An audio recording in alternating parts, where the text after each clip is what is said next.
Hello there. My name is Jaiye Bynoe. You want a Jamin show, which is on WBCA 102.9 FM, Boston's local community radio station. My guest today is Brandy Brooks. Hi, Brandy. Good to see you today on the show. Hi, how you doing? Great. So good to see you on the show. Finally able to get this done. How, how, how, how have you been? Oh my goodness, the last year has been a bit of a whirlwind, as you know. Yeah. So for those that do not know me, my name is Dr. Brandy Brooks. I am an educator by trade. I am an administrator at Bunker Hill Community College. I'm also a mental health advocate. I'm the director of operations for Dee Dee's Cry, which is a suicide prevention and family support services program focused on providing community support, community services around suicide prevention, mental health, mental wellness for communities of color in Boston.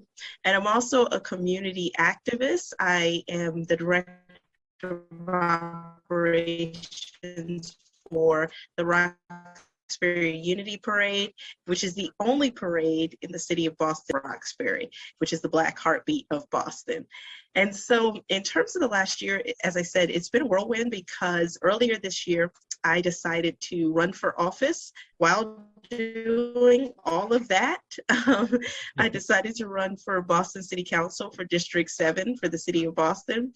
And to say that it was exhausting would be an understatement, but it was truly an amazing opportunity getting to learn more about my community by walking the community and also just engaging with residents. But it was truly exhausting. And, I didn't advance to the fall, but I'm still involved, still engaged, and just now kind of getting back to the point of like normal in terms of schedule. So that's me.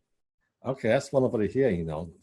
Fun to hear about your story and what you're about. Because we need more people like yourself out there in the community now. So yeah. So what inspired you to run for city council? I mean, what inspired you? So one of the things is, I have been involved in, local politics, whether it's working with other campaigns. As well, I worked with the Department of Public Health for 15 years and got to see kind of behind the scenes in terms of how the legislative dollars get spent and how that bureaucracy works. And so, being in all these meetings, sitting in these spaces, you're constantly asking yourself, like, when are things going to change? Mm-hmm. When is my voice, my issue, whatever subgroup you belong to, going to be brought on the platform? And so earlier this year, after talking with some community members, my family, I decided to stop talking about it and be about it. And so I put my name in the hat. And again, I'm so thankful to all those who volunteered with me, to all those who voted for me, and all those who still are in contact with me, working with me on community issues. Oh, that's wonderful to hear because I voted for you and Oh, thank you. Thank you. I know you're gonna make some wonderful changes for the city of Boston. So yeah. Now, would you consider running for president of the United States of America someday? Oh gosh, yeah. Let's slow that down. I was just trying to run for city council. Okay. Yeah, that president. Have you seen the former presidents, like when they enter to when they leave office? Like Yeah. being the commander in chief would be an extreme honor, but it takes a lot of sacrifice. I had the opportunity to hear our Congresswoman Ayanna Pressley speak recently at a Black mental health event for women. And one of the things she mentioned is, yes, it is a rewarding pursuit to, be a steward of the community, to stand up for community, but at the same time, it's very lonely. And it's very taxing on you, your family, and everything like that. So while I appreciate the sentiment of would you run for president, right now, I'm just trying to get back to new normal. Like, I'm not even thinking about any campaigning, any elections. Like, all I'm thinking about is how do I respond to this email that a student just sent me? Okay. So that's where I'm at right now. But I definitely appreciate the sentiment. Absolutely, because I just think you can make some wonderful changes, because you're such a strong woman. So I'm inspired by you having on my show. So, and like I said, it's an honor to work with you at being anyone. Yes, I know that you're definitely gonna go far, So yeah, and Appreciate that. I appreciate that. Let's talk in a couple of years. Right now, no president, no city council, no nothing. Just everyday work. okay, I definitely understand. So how did COVID-19 affect you? I mean, how did Yeah, I mean, like so many, COVID-19 has impacted me personally, and I mean, just impacted our community disproportionately in terms of incidents of, COVID, and in terms of deaths and everything. I mean, COVID has had an extreme impact on our community. I'll start with personal and then work my way out. So personally, again, as I said, I'm an educator. I work in a community college. And so personally, last March, we went remote. I mean, we went remote the first week of March. And I remember because I was actually myself sick at that time. I don't know if it was COVID. I did go to emergent care, but at that time, they were not running tests for everyone. Tests were not readily available. So I could have had COVID, I don't know. But I know from a personal standpoint, as an educator, as an administrator, it was difficult professionally because we transitioned our entire program and our entire operations remote. And that was a difficult process in terms of for myself, for my staff, and for our program. Thankfully, because we have such great colleagues, because we have a great system, we were able to weather the storm better than others in terms of we remained employed.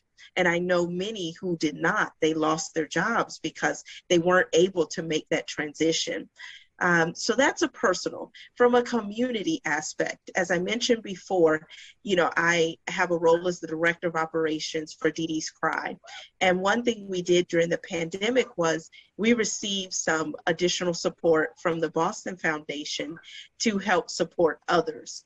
And with those funds that we received, we had folks contacting us because we were giving direct gift cards to folks. And so we had folks contacting us and sharing their stories, and the amount of pain and experiences that people were dealing with at that moment. So yes, you had COVID, you had individuals getting sick, you had individuals dying, individuals losing family members. At the same time, you had individuals losing their jobs. You had individuals becoming residentially unstable, becoming having food instability. And so it was just a lot going on for our city, for our nation, and for the world at that time. And as we kind of continue on with the pandemic, you have the buildup of social isolation because we are social creatures by habit and by nature. And I apologize, my dog is trying to make her entrance into the video. But, by nature, we are social beings. And so you saw the incidents with respect to mental health and the toll that being socially isolated was taking on individuals' mental health and mental well-being. Not to mention, what happened with the school system and students losing that. But I mean, it's just been an entire process and an entire toll. Personally, I've been able to weather it. I'm still gainfully employed, thankfully, blessingly. But I see it from a community standpoint, just the toll it's taken. Businesses not returning, folks not having a job right now, and still worried about rent. I mean, we have the rent moratorium that was extended, but at some point, folks may have to pay back the money that they've owed, and there are concerns around that. So as a state, as a city, we're still dealing with it, but I do feel as though we are slowly but surely coming out of it with vaccinations people still masking up. I do firmly believe that at some point in 2022, we will get back to what was normal pre-COVID. Yeah, I definitely hope so. I sure do. So as a city council, what kind of changes do you want to try and make for the city of Boston? Apologies, as I said, I had to grab my dog real quick. But so in terms of the city council, and I'm really actually excited about the new members and those returning in the city council, whether it's our District 7 representative or District 4, the at-larges. And I think one of the things, their first and primary goal, of course, is to represent the residents, to represent their issues, respond to constituent services with respect to stop signs and, pot ditches and those types of things. As well, a huge role going forward will be the budgetary role. So how will the city expend their dollars? How will we respond to what's going on at the intersection of Massachusetts Ave and Melnia Cass Boulevard? How will we respond to the schools and in terms of making sure that outcomes meet dollars? And so there are many kind of responsibilities, but I think one of the most important ones is really responding to constituent services and being the voice of those who elected you into office. Yes, I definitely agree. I sure do. Yeah. So, so where do you see yourself, down the line? Down here. So, like, if I had a crystal ball, I would say 5 to 10 years from now, I'll still be living in Boston. Hopefully, I can still afford to live in Boston. Yes. Counselors, let's do something about that. But hopefully, I can still afford to live in Boston. I'll be a homeowner. I'll be here with my family, still engaging, still working with Dee Dee's Cry, still working with the Roxbury Unity Parade. By then, it'd probably be like a weekend, similar to Essence Festival. I'll still be employed and working, whether it be education or something in those field. And, I really just hope that no matter where I am or what I'm doing, that the place and spaces that I'm doing it in are more inclusive, are more welcoming, and, are spaces where we've actually been able to see the needle move with some of the historical institutional isms that exist. So that's what I'd really love to see 5 to 10 years from now. Maybe by then we're actually in the Jetsons and, like we have cars that can fly and all that other stuff. But other than that, I just really hope that the community in which I live and the spaces I inhabit are what I hope to see and what I'm working towards now.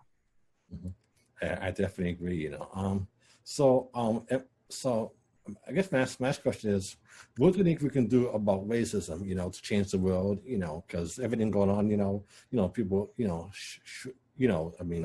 drugs, in the way the world is, what do you think we can do to change the world to make the world better for next generation? And what can we do about racism? That's such a yeah, that question is such a loaded question in terms of, how can we get rid of something that is systemic and has been with us since the founding of our nation?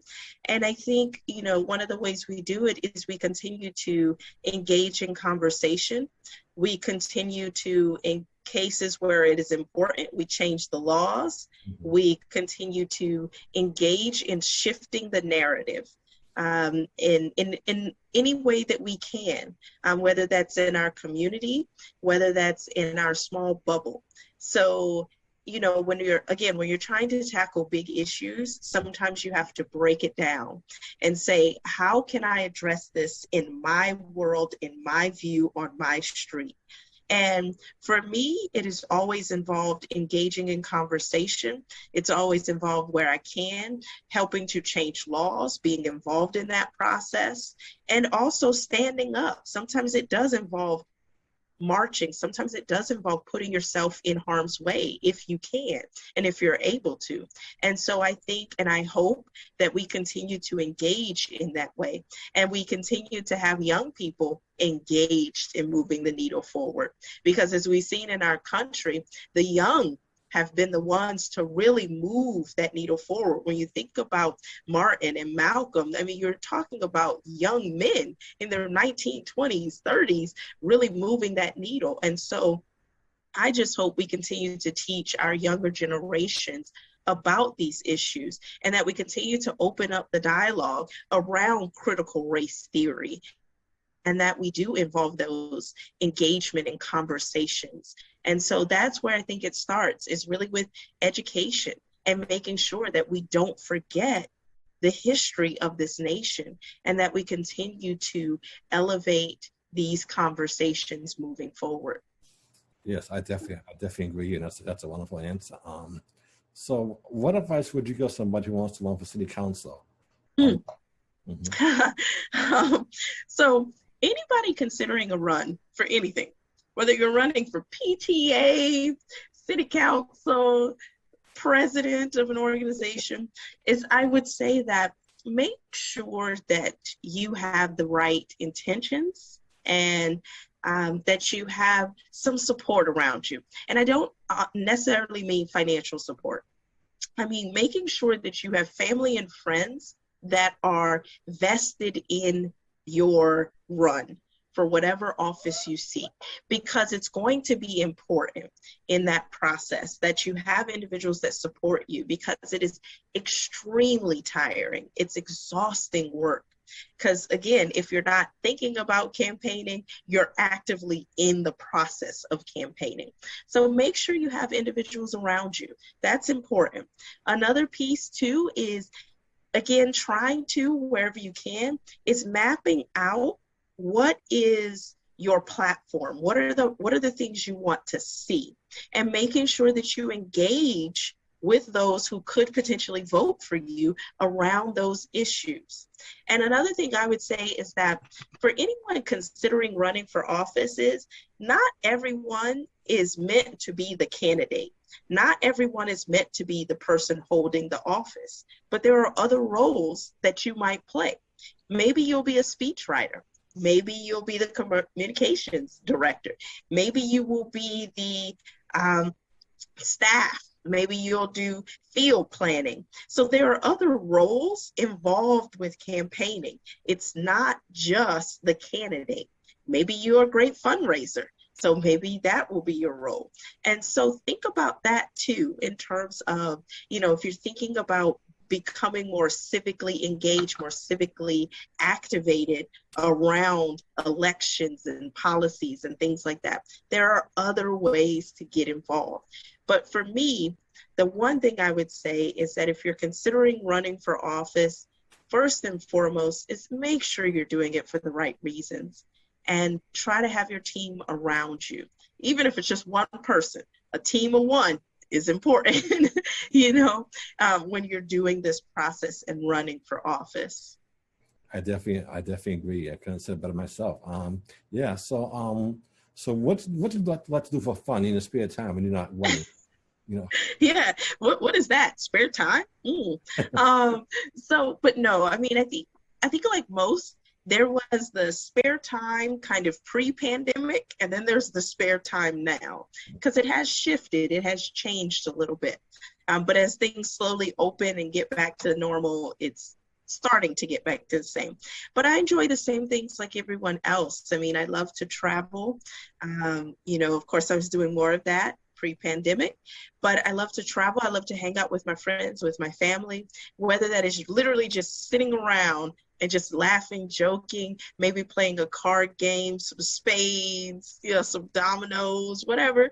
I enjoy going to theater, live theater. Broadway, off Broadway, whether it's a dance performance or a theatrical performance. I love attending theater, live theater, concerts. And during the pandemic, I actually became more of a Netflix and chill person. I wasn't really before. I would have a lot of stuff on my queue, but never watch it because I was out and about. But certainly more, I've appreciated Netflix and chill more. And during the pandemic too, I picked up getting out in nature more. Having a dog helps with that because I have to take her out and go for walks and things, but getting out in nature is very important for me. And making sure I get my daily dose of, sunlight. And so those are the things I try to do. I love to read. And last but not least is sleep. Sleep is it is so underrated, but truly, truly, truly, I could not do half of the things that I do if I did not sleep and get rest and relaxation. And so sleep has become a hobby and a thing for me. And I'm so into my sleep and my pillows and all that, but absolutely. But those are the things I enjoy. And I think, for most people, they may say similar things. Well, I agree. I love sleep myself, so, so you got me there, I love to travel. I love sunlight. You got me there, I definitely agree, Yeah. Sleep is my best. Yeah. Yeah, sleep. I mean, I'm telling you, it does a body good. I remember when I was in college, I had a class on psychology. It was Intro to Psychology. It was the largest course on the campus. I went to Cornell undergrad. And the professor was world renowned, all that good stuff. But one of the things he said has kept with me to this day is he was saying that college students are very close to being sleep deprived to the point of it could be dangerous to your health and well-being. And I remember as a college student that was so true because, you're studying, and we just weren't sleeping. And so now as an adult, one of the things I truly try to do is get sleep, because when they do sleep studies on folks who are sleep deprived and also those who might be on substances, they find similar things going on in terms of your brain activity. And so for me, I definitely want to make sure I get sleep because without sleep, yeah. I know you can't do enough on sleep, I definitely agree, I kind of say better myself, Okay. Yeah. Okay, so I guess my last question to you is what was growing up for you? How did you deal with racism growing up? I mean, it growing up. Racism was a constant. For those that don't know, I grew up in the South, South Carolina, Georgia, and so you would see the symbols everywhere. Whether you're talking about the Confederate flags or other things, you would see the vestiges, the history of racism and slavery. It was everywhere. I mean, my grandmother grew up on a plantation, and we, and we would say grandma grew up on this plantation. And even now we refer to it as blank plantation. And so you would see the images. I didn't need to go to a history book to understand racism because it was more present. At the same time, racism had shifted. It wasn't as in your face growing up. It was more the subtle forms of racism, the subtle discrimination, and some not so subtle. I mean, I've been called a racial epithet many times. But one of the things that I noticed moving to Boston from the South is that the one thing I appreciated about the South, and this is I mean this sarcastically, but the one thing I appreciated is that if someone did not like me or didn't agree with me on the basis of my race, I knew it, right? It wasn't something hidden. I knew it. But coming to Boston, it's more discreet, right? So like, polite racism, if you will.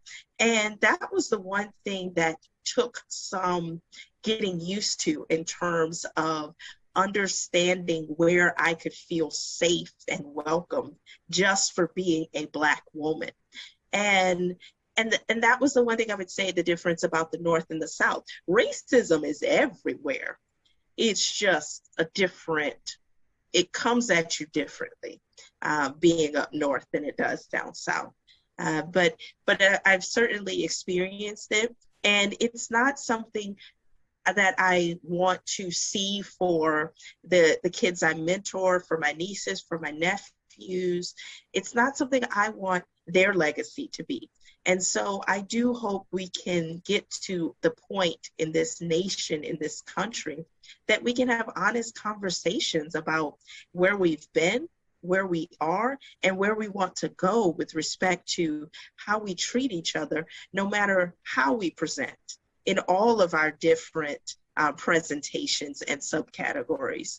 And so that's where I hope we go. But certainly growing up, I've experienced racism. I've experienced it as an adult. I just hope that in the future, I'm in spaces that are more welcoming of who I am and all that I am. Yes, I definitely agree. And I'm sorry you had to go through that, because it's so sad, just have to, go through it my day, because I know it's like to be picked on, so yeah, so. Yeah, I mean, it's sad, it's unfortunate, but at the same time, I feel that those experiences have made me who I am and have allowed me to, yes, see ugliness in others, but also recognize that there can be beauty and that we can still engage in conversation. And that's the work that I try to do is, yes, ugliness happens, but how can we work together to make sure that it doesn't happen to someone else or to the next generation? And so that's the thing that kind of motivates me these days. Well, absolutely, because you definitely inspired me and motivated me to be better. So, and I'm so I appreciate that.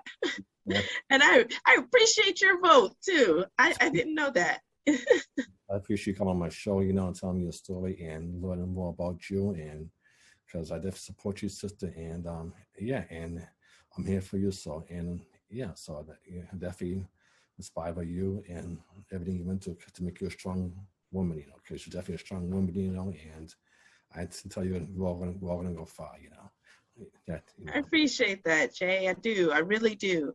And for anybody listening, if you want to contact me or anything, I'm definitely on Facebook. So you can look me up, send me a message, because truly I want to engage and work with folks.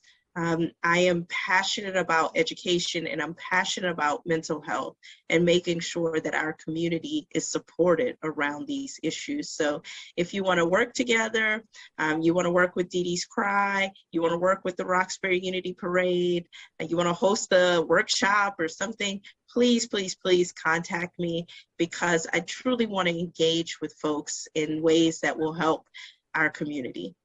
Absolutely, definitely. And I'm so glad we have more people out there like who are out there, so, and that's what's about, inspiring people to be able to make better changes for our next generation. I definitely agree, so. Mm-hmm.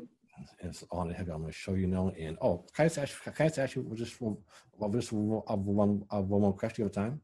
Or you have to go? Yeah. Okay. Okay. What do you think we can do about the death penalty? Because that's such a, because sometimes. Oh gosh, that's such a loaded question. Okay, death. Wow, that's an interesting question to end on.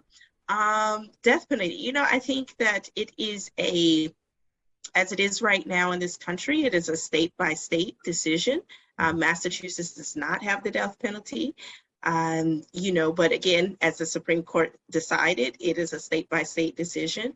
And so I think it's up to individual states to make that decision in terms of whether they will have the death penalty or not. I personally am not for the death penalty, but again, I understand that certain states do have it, and that is their prerogative based on our current laws. Okay, yeah, I definitely, that's good, because I'm not for either, so I definitely agree, that it should be outlawed, yeah, so.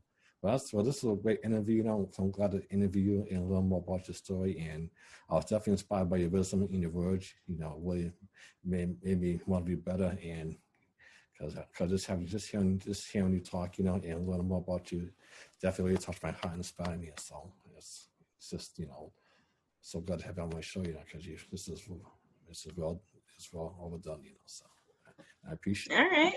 I appreciate it too. So everyone, I hope if you are not having a good day, that your day ends better than it started. And again, please reach out. Let's work together. Let's be in community with one another. Absolutely, we definitely will, you know, and hopefully I can see you again, you know, and we always hope on my show, you know, so and hopefully we'll get together with you soon and definitely stay in touch, okay? All right. Bye, everybody. God bless you, Brandy. See you soon. Thanks again.